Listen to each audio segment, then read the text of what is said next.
So hey guys കുറച്ച് ദിവസമായില്ലേ കണ്ടിട്ട്. അപ്പോൾ എന്തൊക്കെ അപ്പോൾ നമ്മളിന്ന് സംസാരിക്കാൻ പോകുന്നത്, എന്നോട് ഒരാൾ ചോദിച്ചിട്ടുണ്ടായിരുന്നു ഈ റീൽസിലൊക്കെ കണ്ടിട്ട് സീബമിൻ്റെ ഷോൾഡർ വർക്കൗട്ട് ട്രൈ ചെയ്യുന്നില്ല എന്നുള്ളത്. സോ ഒന്ന് രണ്ട് കാര്യം ഞാൻ അദ്ദേഹത്തോട് പേഴ്സണലി പറഞ്ഞിട്ടുണ്ടായിരുന്നു, എങ്കിലും നിങ്ങളോടും കൂടെ പറയാമെന്ന് വിചാരിച്ചു. ഒന്നാമത്തെ കാര്യം, സീബമിൻ്റെ ജെനറ്റിക്സ്, അതായത് ഗോട്ടയർ ജെനറ്റിക്സ് എന്നറിയപ്പെടുന്ന സംഭവമാണോ നമുക്ക് കിട്ടിയിരിക്കുന്നത്? അല്ല. രണ്ടാമത്തെ കാര്യം, സീബം ഫോളോ ചെയ്യുന്ന ഡയറ്റോ റിക്കവറി മെത്തേഡ്സോ എന്തെങ്കിലും നമ്മൾ നോക്കുന്നുണ്ടോ? ഇല്ല. മൂന്നാമത്തെ കാര്യം, സീബമിൻ്റെ അത്ര എൻഹാൻസ്ഡ് ആണോ നമ്മൾ? അല്ല. നമ്മൾ നാച്ചുറലി ആണ് ട്രെയിൻ ചെയ്യുന്നത്. ഇത് കണ്ടിട്ട് വെറുതെ മണ്ടന്മാരായിട്ട് നിങ്ങളുടെ ടൈമും എഫേർട്ടും കളയാതിരിക്കുക. മെയിനായിട്ടും അങ്ങനെ പറയുന്നതെന്ന് വെച്ച് കഴിഞ്ഞാൽ, നാച്ചുറലി ലിഫ്റ്റ് ചെയ്യുന്നവർക്ക് ഒരു ബൗണ്ടറി ഉണ്ട്.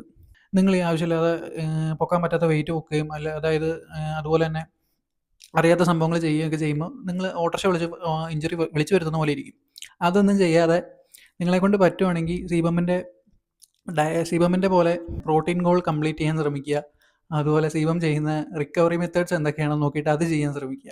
അങ്ങനെയാണ് നിങ്ങൾക്ക് കുറച്ചെങ്കിലും ഗെയിൻസ് നിങ്ങളുടെ ഇമ്പ്രൂവ് ആവുന്നത് കാണാൻ പറ്റും. അല്ലാണ്ട് അത്രയും ജനറ്റിക്കലി ഗിഫ്റ്റഡ് ആയിട്ടുള്ള ഒരാളുടെ വർക്കൗട്ട് കണ്ടിട്ട് അത് ചെയ്തിട്ട് ചെയ്യാൻ പറ്റാത്ത സംഭവം ചെയ്തിട്ട് വെറുതെ ഇഞ്ചുറി ആക്കി വെച്ച് കാരണമായിട്ട് ഒന്നും കിട്ടാനില്ല. ഇപ്പോൾ നിങ്ങൾ ഈ യൂട്യൂബിൽ കാണുന്ന ആൾക്കാരോ അല്ലെങ്കിൽ എന്താണ് നിങ്ങൾ ഈ പ്രോത്സാഹിപ്പിക്കുന്ന ആൾക്കാരോ ഒന്നും കാണില്ല. നിങ്ങൾ തന്നെ ഉണ്ടാവുള്ളൂ. നിങ്ങളുടെ ഈ റീഹാബ് കറക്റ്റ് ആക്കാനും ഒക്കെ നിങ്ങൾ തന്നെ ഉണ്ടാവുള്ളൂ.